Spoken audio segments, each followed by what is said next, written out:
After weeks and weeks of making strange, insensitive, and ignorant comments related to Jews and Judaism, radical Republican Congresswoman Marjorie Taylor Greene appears to have had I don't really want to call it a come to Jesus moment because it relates to the Holocaust. Now, you might remember that Marjorie Taylor Greene equated having to wear a mask on the floor of the House of Representatives to how the Jews were treated during the Holocaust. And she said mandatory vaccinations are like the Holocaust, even though there are no mandatory vaccinations.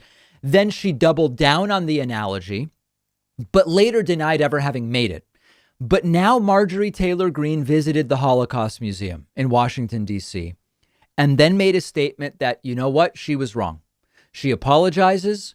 The Holocaust was really very bad, and there's nothing comparable to it, presumably meaning mask wearing is not like the Holocaust and vaccinations are not like the Holocaust. Check this out. This is Marjorie Taylor Greene, fresh off of the realization that the Holocaust was really bad. Always want to remind everyone I'm very much a normal person, and I think it's important for me to always be transparent and honest. And I just want to tell you all, I'm really, really lucky. I am blessed with amazing parents, and my dad just passed away in April. But I will say he taught me some great things, and one of the best lessons that my father always taught me was when you make a mistake, you should own it. And I have made a mistake, and it's really bothered me for a couple of weeks now. And so I definitely want to own it. This afternoon, I visited the Holocaust Museum. The Holocaust there's nothing comparable to it. It happened, and, over 6 million Jewish people were murdered. More than that, there were not just Jewish people, Black people, Christians, all kinds of children, people that the Nazis didn't believe were good enough or perfect enough. And the horrors of the Holocaust are something that some people don't even believe happened, and some people deny, but there is no comparison to the Holocaust. So Marjorie Taylor Greene there, not only saying she was wrong for her Holocaust comparisons, even calling out Holocaust deniers, and we'll watch a little bit more where she specifically says she said offensive things and she apologizes for saying them. And there are words that I have said, remarks that I've made that I know are offensive, and for that I want to apologize. And I am just fine and very glad to be able to come out here and do that, because I believe it's important. I believe that if we're going to lead, we need to be able to lead in a way where if we've messed up, it's very important for us to say we're sorry. All right. So listen, she does sound sincere in a way, but it's also kind of a weird word salad with very little emotion. How, if you really didn't know how bad the Holocaust was, how do you go through the Holocaust Museum, apparently unaware of what you were in for, learning about it for the first time, and you come out of it with such a lack of emotion?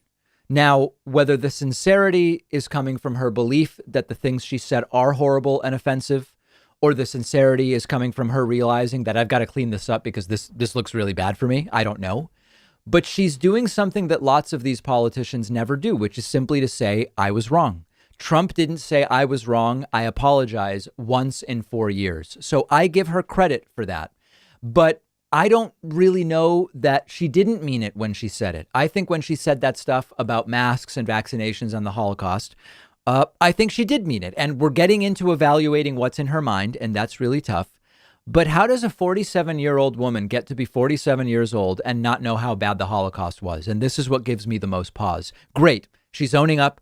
She's saying she was wrong. She's apologizing. That's a great thing. But how does a 47-year-old American, who, as far as I know, went to school, not realize how bad the Holocaust was and think up until age 47 that wearing a mask at Arby's is sort of like the Holocaust in any way? And then you learn you're wrong at age 47.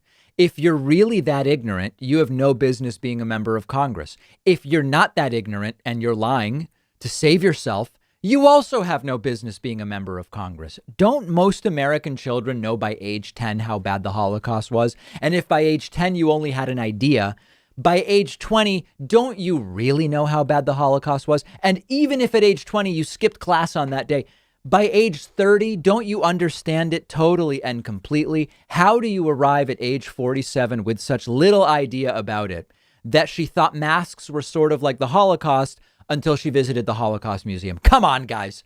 Something about this stinks to high heaven. Let me know what you think. I am curious to hear your thoughts. What, if any, of this is actually sincere? One of our sponsors is privacy.com. They're giving you $5 when you sign up for their completely free service at privacy.com/Pakman. I've been using Privacy for a little over a year now. You've heard me talk about it before.